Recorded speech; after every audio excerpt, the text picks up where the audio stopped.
आज आपण बनवूया मासवडी। त्यासाठी आपल्याला लागणार आहे खोबरा, शेंगदाणे, तीळ, बारीक चिरलेला कांदा। हे व्यवस्थित भाजून घ्या सगळं आणि हे एकत्र याची भरड करून घ्या।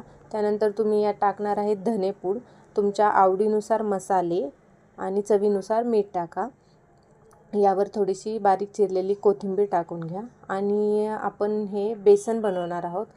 यात आपण जे रेग्युलर जे बेसन बनवतो ना तसंच हे बेसन बनवायचं आहे, फक्त हे थोडंसं ह्याचं टेक्स्चर घट्ट पाहिजे, जेणेकरून आपल्याला त्यात ती स्टफिंग भरायची आहे आपण केलेली।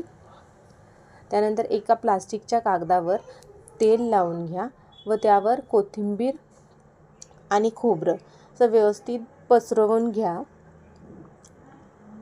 आपण केलेले जे बेसन आहे हे व्यवस्थित झाकून ठेवा, कारण हे थंड झाल्यानंतर याच्या वड्या व्यवस्थित मासवड्या व्यवस्थित बनत नाही, त्यामुळे हे गरम गरमच करावं लागतं।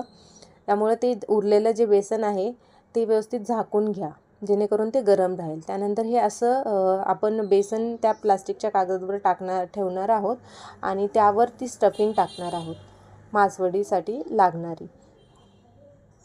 ही अशी स्टफिंग त्यावर टाकल्यानंतर आपण जो कागद आहे तो व्यवस्थित असा काळजीपूर्वक फोल्ड करून घेणार आहोत। हे खूप थोडंसं लेंदी आहे, पण ह्या मासवड्या खाण्यासाठी खूप अप्रतिम लागतात। थोडंसं अवघड पण आहे, पण हे एकदा जमल्यानंतर ते जमतं।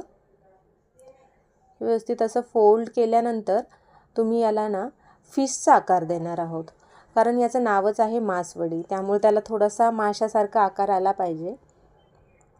हे असं व्यवस्थित एकदम हलक्याशा हाताने प्रेस करून घ्यायचं आहे।